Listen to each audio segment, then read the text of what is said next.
Still upside down.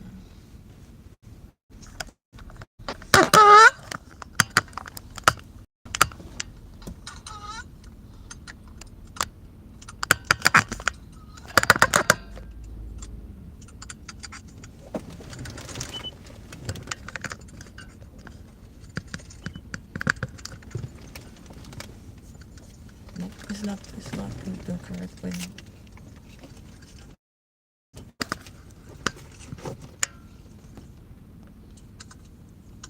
What does this do? Just, it turns the camera. That's what it does. You want it outside or inside? Outside. Did you try this? Yeah. I guess we still this way. I don't want to do it this way. But I don't see people do lives this way. I guess it's different on this one. Okay, why is this thing in wrong? Because it's cool. Maybe have it. So I can't wait for this. Like that? Yes. Yeah. Okay. Good morning, everybody. Technical difficulties still. I'm gonna need a camera. You're not showing your face this time? Not today. So good morning. This is the morning drive in Miami today because Broward schools are still closed. And activities, that's why we can't have written this. Yeah, so all Broward schools are still closed. Activities, put that down. All activities are, the schools are still closed. No school like athletic activities, all school activities. Everything. Yeah, everything is still down. And I posted a short of how the Fort Lauderdale Hollywood airport looked like a lake, literally. That's how bad it was raining. 20 inch rain. How much? 20. 20 inches of rain. That's ridiculous. So Broward got it worse than Miami-Dade. But in Miami-Dade, there were some areas that got a lot. Those places are prone to flooding, like a Brickell. Some places in Brickell. Miami Beach. Miami Beach is like, when it rains, the sea and the water in the streets become one. That's how bad it is over there.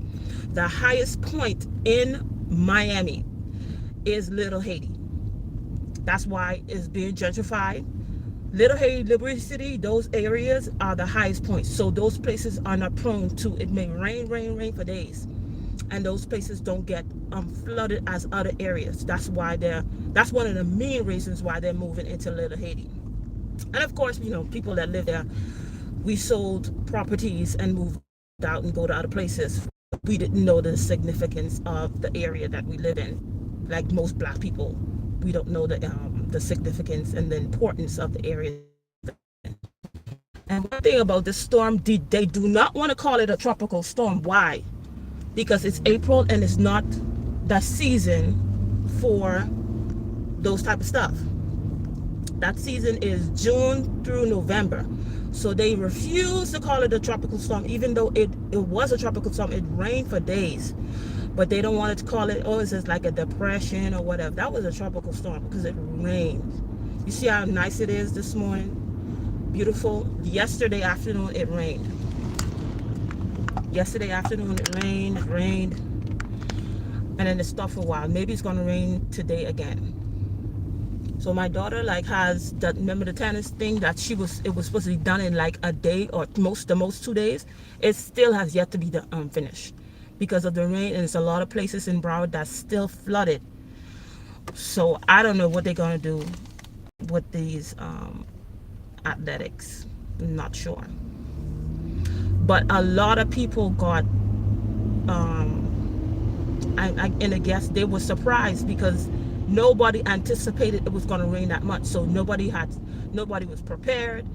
Usually, when it's hurricane season, they start giving you sandbags.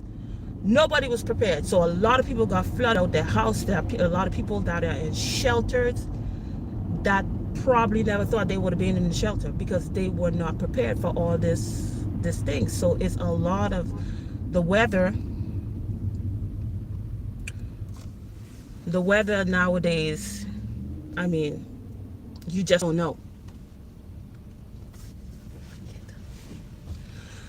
The weather nowadays is just going to be unpredictable in a sense. It's going to be a lot of strange weather because this is very strange weather in April. Yes, we do have times that it rains, but not like this.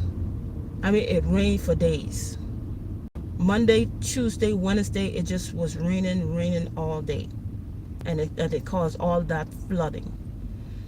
So I don't know. I don't know. Another thing I wanted to talk about was the Freaknik documentary that's supposed to be coming out very soon. And when I was doing the research, I didn't know there were some women that were they was into that stuff. They wanted to do all those freaky stuff and be taking pictures of. Some women that did not want to be a part of that. There's some women that was just being, like one of them, the stories they say they was just being curious, and then they're being curious, they almost got taken advantage of. So with this Freaknik documentary that's coming out, I'm not sure why, but I don't know, everybody I guess have an agenda. So what is this gonna roll out? Like, I posted a photo that I took years ago about who controls the world is media, because whatever they show you, even though you may think, oh, I'm strong-minded, nobody can influence me or whatever, but those things do affect you in a sense. And then when you keep on watching it, like reality TV shows, when you keep on watching those filth and garbage, those do affect your behaviors. They do affect your relationships. So with this Freaknik documentary that's coming up, what is going to be the domino effect? That's what I'm worried about. Is it going to be the same thing, like how these men going to go and try, do the same thing that they was doing to these young ladies? Are they going to try to do it again? What is the domino effect? So that's what my thing is with this Freaknik video. So I don't know. And another thing, with the I just posted a short on my channel with a mango tree that is in my yard. So last weekend I saw there was mangoes on the tree. My daughter reminded me this morning, like, oh wow, Mom, this is some mangoes on the tree. And I was like, yeah, I was supposed to do a video about it. That mango tree was planted, I don't even know, I was like 2019, I think. But it had to be moved because we had to change the plumbing system, the whole plumbing system in the house. So where it was, that's where they needed to pass the line. So it needed to be moved. It needed to move, and it was moved. And we were worried, but like it didn't grow, wasn't doing nothing. We was worried if it would grow, bring forth mangoes, because since it was uprooted before its time. And it took years. It took years before we saw anything. But this year, most recently, as you can see, it have mangoes on it. Gardening is like a very good positive coping mechanism that you can use if you're interested in stuff like that. So, and as you can see, the mango tree, one thing about that mango tree, the mango tree is not even, look, they like to do stuff like this in my area. You see, that's why you drive with me. They love to do stuff. Some people just entitled.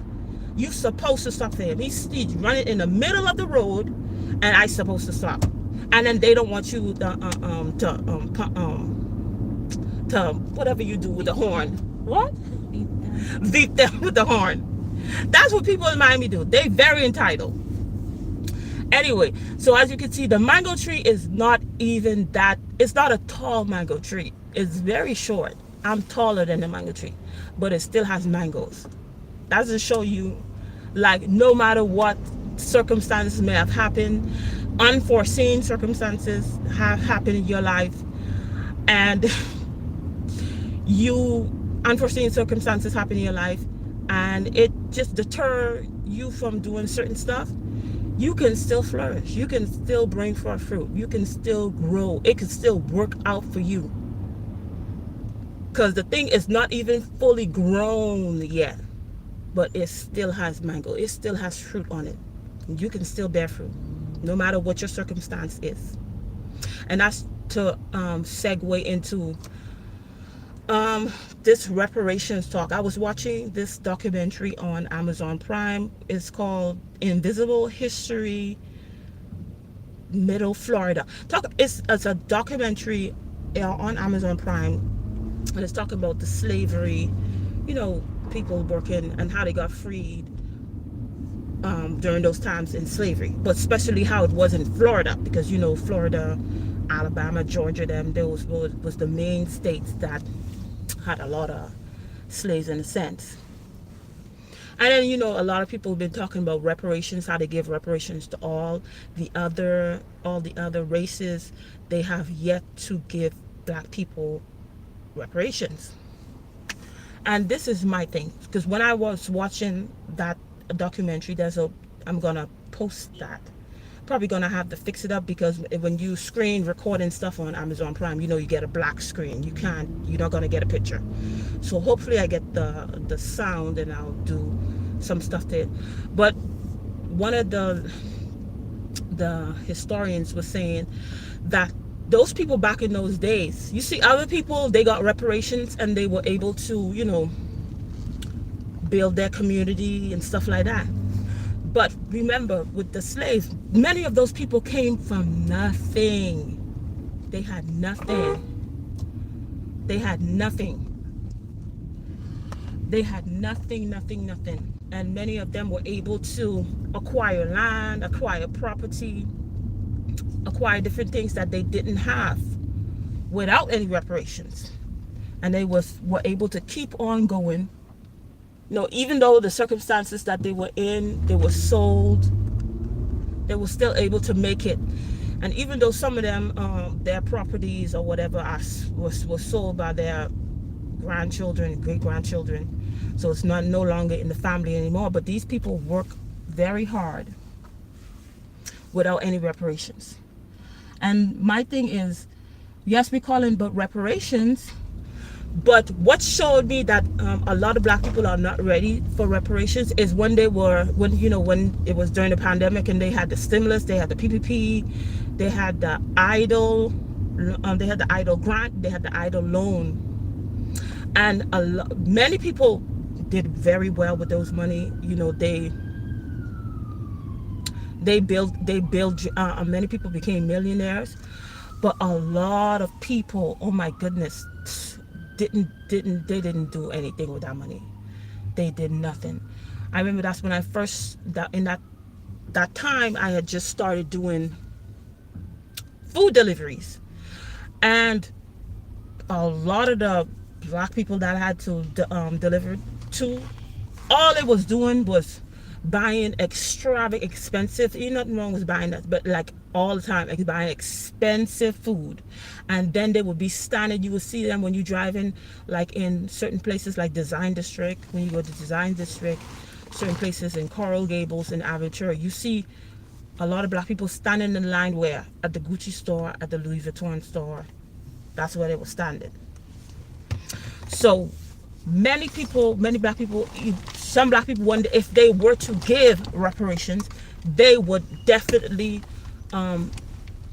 be able to capitalize on that. But many black people will not, because they do not have the financial literacy to do anything with that money. And then this is the thing, the black people that do know how to capitalize, how to build generational wealth, they don't have the patience enough to help their own people, to show them. Because I've seen many black people, they have more patience with other races. They'll be more patient with other races. Yes, some of us black people, we are very ungrateful, we are very entitled, we don't listen. But other races are like that too. You'll see the person take time, take the necessary time to teach other races, but not their own. They would not teach their own, or they will start to teach their own, or and then they get discouraged, and then you say, you see, that's why I don't deal with black people. That's why. So how are we ever going to advance? And then we calling for reparations. We want reparations, but will we ever get reparations? Because we're not really helping out each other. We more prone to help out other people, but not us. And then this is what, if you do want to like offer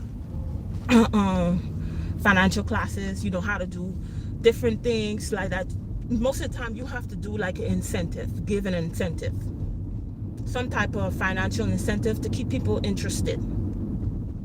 But besides that, many people, when they do get these reparations, what they're gonna run to these high-end stores to show people, you know, yeah, I could afford Gucci, I could afford Amiri, I could afford all this stuff. And there are so many other brands that cost way more than Gucci, that are very high quality, that you would never know. There's so many brands. But you know, to show that you have wealth, you have to wear Gucci, Louis Vuitton, Chanel, them. But there are so many other brands. Trust me, there's so many other brands that, even if the thing is used, because you know, I go to thrift stores and I buy and sell that way. That's one of the ways that I make money. And even some of these brands, even used, Gucci, Louis Vuitton, even used, they sell well. But there are other brands, even used, they sell for a lot of money that you could buy Gucci with. Other brands, but we only know Gucci, Louis Vuitton, and Chanel, and these other things. There are other brands that we haven't even fell upon.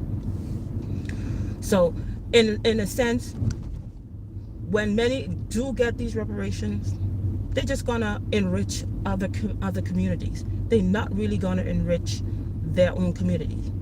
Look how I think that was in Tulsa, Oklahoma, where they were able to have their own stores. They had their own banks, and then yes, people came in and destroyed that, but they were able to do that on their own. It says that the dollar took days before it went out of the community. It circulated. That means we supported each other. Black people supported each other. Oh, you make clothes, I'm buy clothes from you. You got a bank, I'm put my money in. And we had integrity. We had integrity. We had loyalty. We don't teach our kids to be loyal. We don't teach our kids to have integrity. We don't even raise our kids. A lot of us don't even raise our kids. These kids just grow up. So how are we supposed to continue to build generational wealth if we're not raising our kids, if we're not teaching them, giving them morals and values? It won't be done. That's how other communities, what they teach them, the importance of family, the importance of being loyal, the importance of supporting your own. If other people, they find something, even though they know the person may turn against them, they still say, hey, they hiring here. Hey, if you do this, you'll be able to get. Nope. Not us black people. Oh, I'm gonna tell and then nothing and stuff like that, because every time I help somebody, they turn against me. Well, that's why we can't ever get further. So when they do, if they ever do give reparations, we ain't gonna be no better. Some people will be better off, much better off than they were before, but a lot of people are gonna be much worse, because they're not gonna know what to do with that money. They're not, because who is actually teaching them, taking the time to teach them? Because you will get, trust me. And if you it's like anybody who set aside to or is determined to help certain black people, you will get a lot of discouragement. You're going to get a lot of discouragement from people, from your own people. They're going to discourage you. They're going to make you mad, don't want to help them at all. But this is the thing, sometimes we need, even in helping people, you need discernment, because certain people, you're only supposed to help them one time. You're only supposed to help them. Some people, you're only supposed to show them, just give them one resource. and then they could do it on their own. But sometimes we want to go above and beyond for people where we shouldn't have to, because we want people to talk about us and say, oh my goodness, if it wasn't for this person, I wouldn't have this. Oh my goodness, I don't know what I would do without so and so. Oh my goodness, they saved me, they saved my family. We want people to always praise us, because a lot of us weren't affirmed when we were younger. So we do things for people, not that we want to help people, but we want people to talk about us and to praise us and uplift us. So yeah, it's not only calling about, oh, we need reparations, oh, when they're going to give us reparations, what are you doing? So if they were to give reparations, that at least the group of people that you are the group of people that you are around, y'all will be able to generate and build generational wealth. What are you doing about it? And it's not only people, or you only helping people that, oh Jesus, these people driving in Miami. That's not only helping people that, hey, sometimes, yes, if the person is able to, we want to teach certain people certain stuff, and then they're able to pay for it, okay. But then there are people that are willing to learn, but they may not have the capital they may not be able to pay. Are you willing to help those people? Or are you only helping people that, yes, you're supposed to help people that want to help themselves, but some people want to help themselves, but they don't have the resources. Are you able to detect those people too? Are you able? It's not only helping people that can do stuff for you, that sometimes even those people turn against you. It should be a balance. Yes, I'm going to help people that have the resources, but if this person don't have the resources, but I see they have the ambition, I see they have the drive, I'm going to watch them. Yes, they may not be able to pay my $2,000 course, my $5,000 course, but I see they hungry. I see they want to make it out. They want to do better. I'm going to help them out still. Are you willing to help those people? Because sometimes those people, they become loyal because they couldn't do nothing. They had nothing to offer you. Most of the time, those people are internally grateful because you didn't have to help them, but you still did. So anyway, I almost reached where I want to reach, and I think that's all I needed to talk about for today. Maybe next week I'll be driving from Broward to Miami. It'll be a longer talk. But this is same place. I think this is the same place I'm always ending. Because I was talking about Chef Creole yesterday. Yeah, so this is literally, like I was talking before earlier in the live stream. This area right here is the highest point in Miami. This area, and it was filled with mostly a lot of Haitian people and Hispanic people. But now it's been, since they found out this is like the highest point, so they are trying to buy out a lot of people. Like, I still know people that live in this area. They send them letters threatening them.